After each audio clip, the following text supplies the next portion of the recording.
Chapter 4. Consciousness, Intelligence, Will. Yes, I know the many mixed thoughts that have been crowding into your mind as you read or listen. The doubts and eager questionings, the vague fear that imperceptibility changed into a growing hope that is glimmering of my meaning, which has begun to penetrate the darkness of your human intellect, may shine brighter so you can see clearly the truth which you instinctively feel is hidden beneath my words. Again, I say, this I am speaking herein is the real self of you. And in reading these words, it is necessary that you realize it is you, your own self, that is speaking them to your human consciousness in order fully to comprehend their meaning. I also repeat, this is the same I am that is the life and spirit animating all living things in the universe, from the tiniest atom to the greatest sun. That is, I am is the intelligence in you and in your brother and sister, and that it is likewise the intelligence which causes everything to live and grow and become that which it is their destiny to be. Perhaps you cannot yet understand how this I am can be, at one and the same time, the I am of you and the I am of your brother, and also the intelligence of the stone, the plant, and the animal. You will see this, however, if you follow these my words and obey the instructions herein given.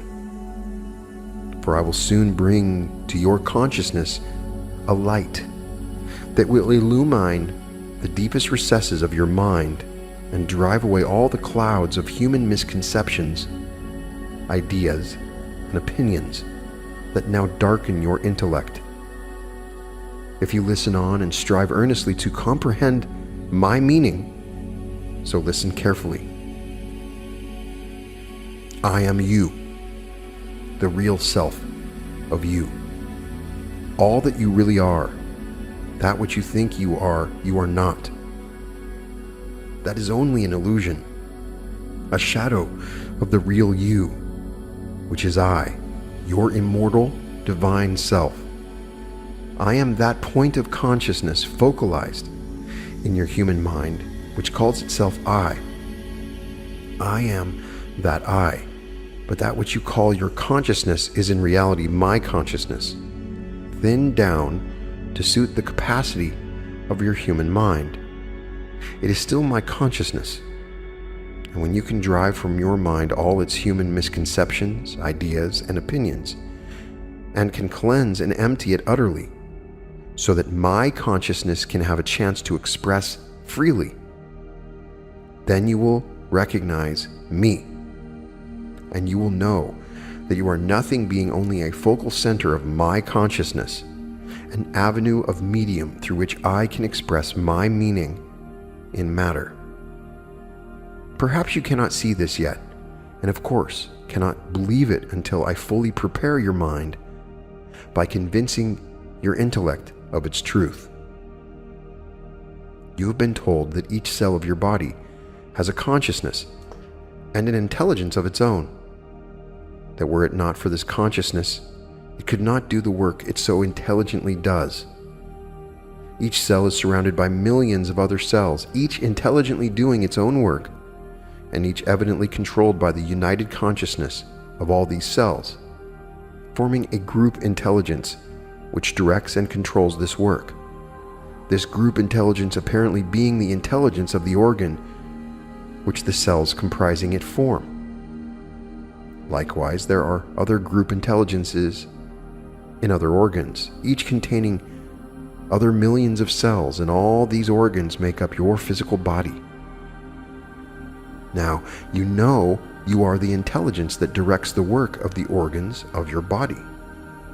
Whether this directing is done consciously or unconsciously, and that each cell of each organ is really a focal center of this directing intelligence, and that when this intelligence is withdrawn, the cells fall apart your physical body dies and exists no more as a living organism.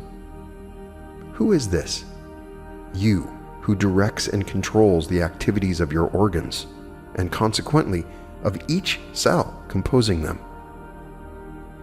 You cannot say it is your human or personal self who does this, for you of yourself consciously can control the action of scarcely a single organ of your body.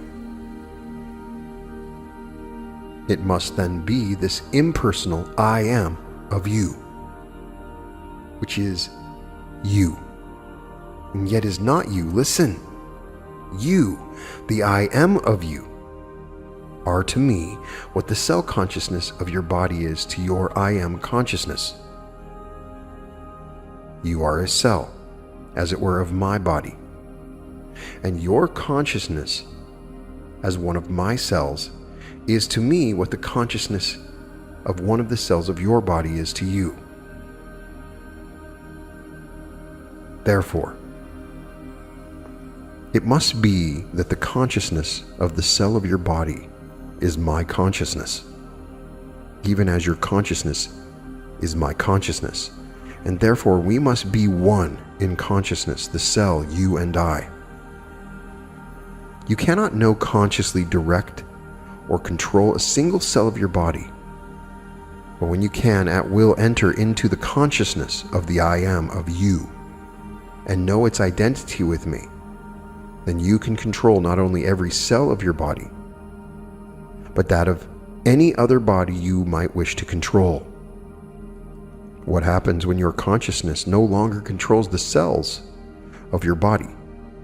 The body disintegrates, the cells separate, and their work for the time being is finished. But do the cells die or lose consciousness?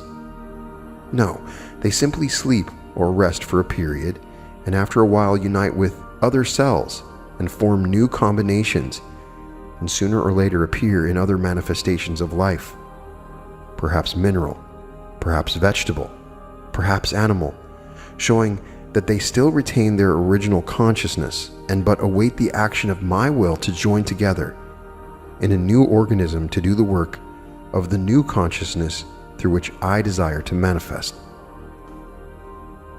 Then apparently this cell consciousness is a consciousness common to all bodies: mineral, vegetable, animal, human, each cell fitted perhaps by experience for a certain general kind of work. Yes, this cell consciousness is common to every cell of every body, no matter what its kind, because it is an impersonal consciousness, having no purpose other than doing the work allotted it. It lives only to work, wherever needed. When through with building one form, it takes up the work of building another, under what consciousness I desire it to serve.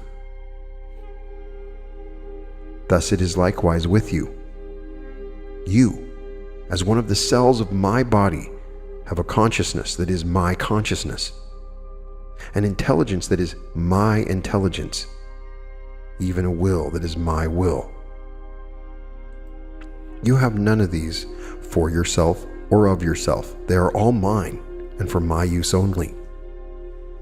Now my consciousness and my intelligence and my will are wholly impersonal, and therefore are common within you and with all the cells of my body, even as they are common with all the cells of your body. I am the directing intelligence of all, the animating spirit, the life, the consciousness of all matter, of all substance. If you can see it, you, the real you, the impersonal you, are in all and are one with all, are in me and are one with me, just as I am in you and in all, and thereby am expressing my reality through you and through all. This will, which you call your will, is likewise no more yours personally than is this consciousness and this intelligence of your mind and of the cells of your body yours. It is but that small portion of my will which I permit the personal you to use, just as fast as you awaken to the recognition of a certain power or faculty within you, and begin consciously to use it, do I allow you that much more of my infinite power All power and its use is but so much recognition and understanding of the use of my will. Your will and all your powers are only phases of my will, which I supply to suit your capacity to use it. Were I to entrust you with the full power of my will before you know how consciously to use it, it would annihilate your body utterly. To test your strength, and more often to show you what the misuse of my power does to you, I at times allow you to commit a sin, so-called, or to make a mistake. I even permit you to become inflated with the sense of my presence within you, when it manifests as a consciousness of my power, my intelligence, my love. And I let you take these and use them for your own personal purposes. But not for long. For not being strong enough to control them, they soon take the bit in their teeth, run away with you, throw you down in the mire, and disappear from your consciousness for the time being. Always, I am there to pick you up after the fall, although you do not know it at the time, first straightening you out and then starting you onward again, by pointing out the reason for your fall, and finally, when you are sufficiently humbled, causing you to see that these powers accruing to you by the conscious use of my will, my intelligence, and my love are allowed you only for use in my service and not at all for your own personal ends. Do the cells of your body, the muscles of your arm, think to set themselves up as having a separate will from your will, or a separate intelligence from your intelligence? No. They know no intelligence but yours, no will but yours. After a while, it will be that you will realize you are only one of the cells of my body, and that your will is not your will but mine. That what consciousness and what intelligence you have are mine wholly, and there is no such person as you personally being only a physical form containing a human brain which I created for the purpose of expressing in matter and idea a certain phase of which I could express best only in that particular form. All this may be difficult for you now to accept, and you may protest very strenuously that it cannot be, that every instinct of your nature rebels against such yielding and subordinating yourself to an unseen and unknown power, however impersonal or divine. Fear not. It is only your personality that thus rebels. If you continue to follow and study my words, all will soon be made clear, and I will surely open up to your inner understanding many wonderful truths that now are impossible for you to comprehend. Your soul will rejoice, sing glad praises, and you will bless these words for the message they bring.